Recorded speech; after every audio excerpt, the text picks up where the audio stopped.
Okay, question number 3 comes in from Nils. Hi there, Nils. Thank you for your question.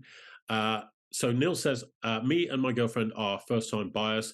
I'm putting 50,000 towards the deposit, whilst she can only afford 12,000. To be fair to each other, we've also agreed to split all expenses 65-35, as I'm also the biggest earner. We're not looking to get married anytime soon and have no kids. Her father has suggested that even though our contributions are different, the property ownership should be split 50-50. We're going to be tenants in common. Her father said that should we split up, it might cause problems as these things can get bitter. Would we both be entitled to our initial deposits and is it fair to think if I have paid the most and will be contributing the most that I should get a bigger share of the sale if we end up selling? Okay, great question there, Nils. Thanks for that. I really appreciate what you're saying there, and this is quite common in a lot of situations where two people come together and there's different financial firepower, if you like, as far as they're concerned coming into the relationship. Either, as you put it, a bigger deposit or bigger earning power, or both. And the way I would approach it, as far as you're concerned, is go into this whole thing eyes wide open. Similar to what I was saying to the first question here that came in from Kenny about having things in writing. It's absolutely vital. If you're going into a relationship where you're not married, you're going to be cohabiting, you're buying a property together. As Judge Judy would say, you're playing couples. Okay, you're playing as a married couple. That's her way of looking at things. But the way to look at it is you're going into this eyes wide open. You need to have everything in writing of what you're agreeing to, so that, God forbid, if things do fall apart, you've got something you can refer back to that stops all the arguments, that stops all the bitterness, that says, okay, this is what we agreed going into this. This is how we're going to exit this whole thing on the back end.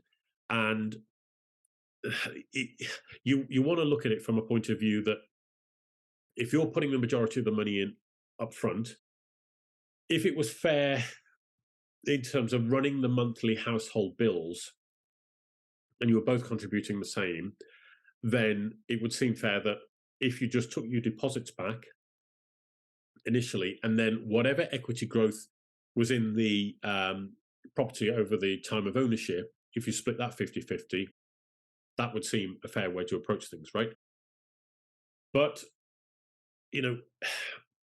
it sounds to me as though there's going to be a very different approach as far as the monthly running of the property is concerned.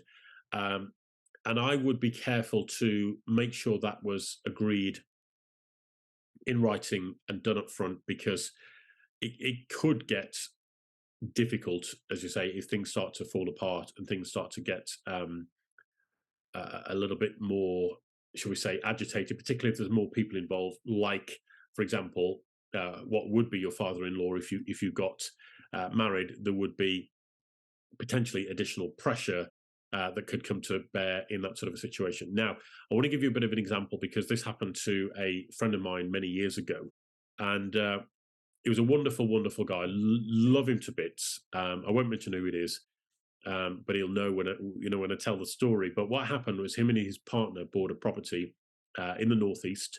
They had been living together for about 3 years, I think, in one property. They sold that. They then upgraded to a bigger property, and it needed quite a lot of work doing to it. So what they agreed was that her father would do a lot of the renovation works to the property. And I think, off the top of my head, I think he quoted something like £23,000 to do the renovation works, right? That was all agreed. He got on with the work. And then about 2/3 of the way through the job, he said, yeah, it's actually going to be more like 34,000. And I'm like, okay, that's a major jump.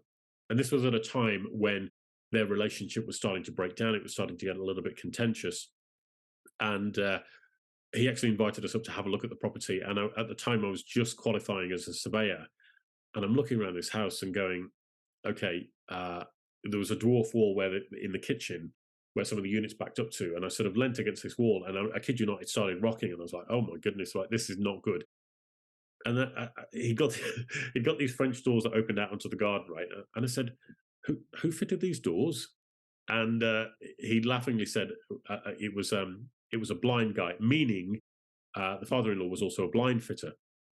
But the way he said it, it was just like he was a blind guy. And I looked at him like, I'm not surprised because the hinges were buried about 3/4 of an inch into the timber frames. And I was like, what on earth has been going on here? It was just a mess, basically.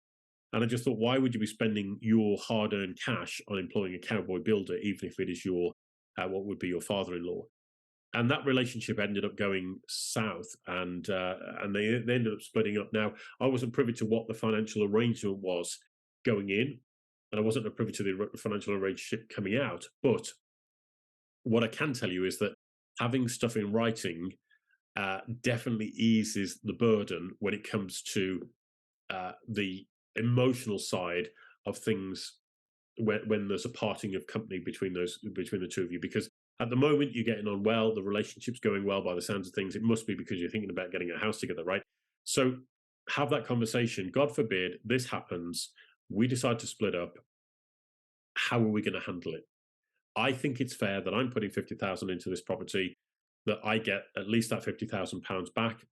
You know, you might want to capitulate on the fact that you're going 65/35 on the bills, um, that you then decide to you know, take 50/50 on the equity. She's getting a 15% gain on any equity over the course of the next 3, 5, 10 years, however long you guys are together. And God forbid you don't end up selling. This is just a precautionary measure, but it's sensible. And if you're meeting resistance, having that conversation and documenting things in writing, it might be a red flag for other things that might unfold in the relationship in the future. Okay, obviously, I don't know you both.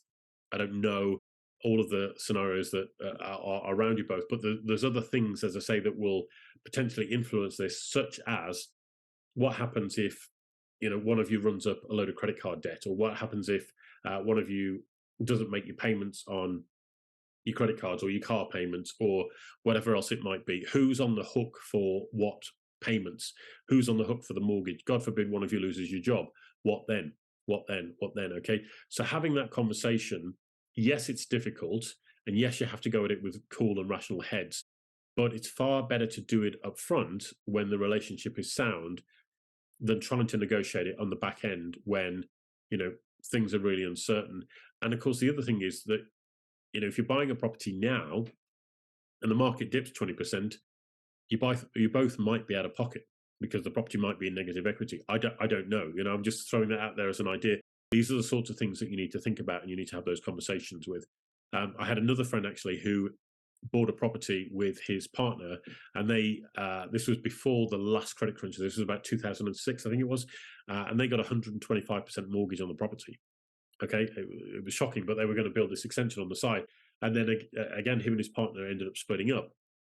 I don't know all of the ins and outs of that financial situation, but you can understand that if there's no equity in the property, it probably makes the decision to split a lot easier. But also, don't forget that somebody's on the hook for all of that level of debt, right? So you need to have that honest and frank and open conversation. And if you want more ideas of what to include in that conversation, then just let me know. I'm more than happy to throw a few more questions at you, Nils. But I think have it up front, get it in writing, agree it between the two of you. Then you can at least show that you've had that honest conversation with your father-in-law. That might just give him a bit more peace of mind as to the fact that you're both being adults and you're going into this thing eyes wide open.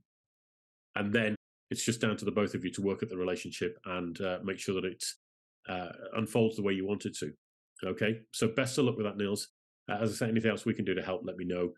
Otherwise, good luck and have a great Christmas. So, ladies and gentlemen, that draws our webinar to a close today. Thank you so much again for all of your questions and for joining in and for your incredible support over the course of the last, well, I suppose 90 days or so that we've been running these webinars.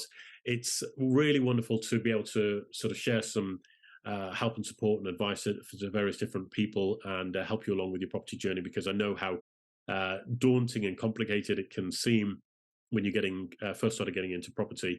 And I remember one of the most humbling experiences for me was I think it was 2006 when I'd spent a number of years in the property industry as an estate agent and also trained to become a surveyor. And I went to my very first property investment education seminar, right? And I was like, yeah, it's dead easy to make money in property, right? This is all you need to do: buy it, do it up, and sell it. And I got introduced to this entirely different world of not only just personal development, education, but also different strategies, techniques, and tools that you can use to build a property portfolio that nobody had ever showed me before. And I was like, oh my goodness. And that was, as I say, one of the start of my journey to realizing how much I don't know as an individual. And yeah, it's been really interesting to change my life since 2006 to become more widely read and more studying of realizing that I don't know uh, virtually anything as far as this world is concerned. There is so much to learn, so much to understand, so much to get our heads around.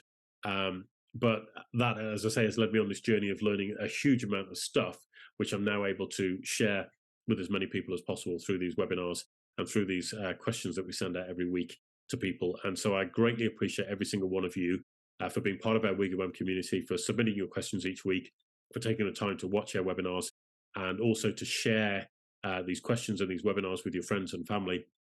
It really does help us to reach more and more people. There's some incredibly exciting things coming in 2023 as far as WiggyWam is concerned. So I hope you'll join us on that journey. Please, please, please do submit your questions. We are going to continue running these webinars throughout. We're going to do one between Christmas and New Year, and then we're going to launch into 2023 with a lot more on the webinar content side of things. So any questions, concerns, comments that you have, please send them through to us. Happy to help at wiggywam.co.uk. That's happy to help at wiggywam.co.uk. You can also submit information to us via our website, which is wiggywam.co.uk. That's wiggywam.co.uk. Or you can find us on Twitter, which is at wiggywam_UK, at wiggywam_UK. And again, submit any questions, comments, feedback to that. Feel free to consider sharing this with your friends and family so that we can expand our reach and reach more people. And if there's anything that we can do to help you with your property journey, please do let me know. Final mention to our £50,000 Christmas giveaway. If you want to take part in that, just shoot me an email. Happy to help at wiggywam.co.uk with the subject line Christmas giveaway. That's happy to help at wiggywam.co.uk with the subject line Christmas giveaway. And I would look forward to welcoming you into our 12-week roadmap journey in the new year, which will help you get at least 20% additional revenue in your business, or build you up to be a superstar player if you're an individual working for a company and you want to take part in that as well. So we're doing our bit to try and help you guys and girls. Wishing you all the very best for Christmas, whatever it is you decide to do. Hope you have an amazing time. Hope it is the Christmas that you want, and it's a nice time to reflect and take some time for you, and just reflect on the year that's gone and the one that's coming, and may it bring you all that you wish for yourself and others. All right.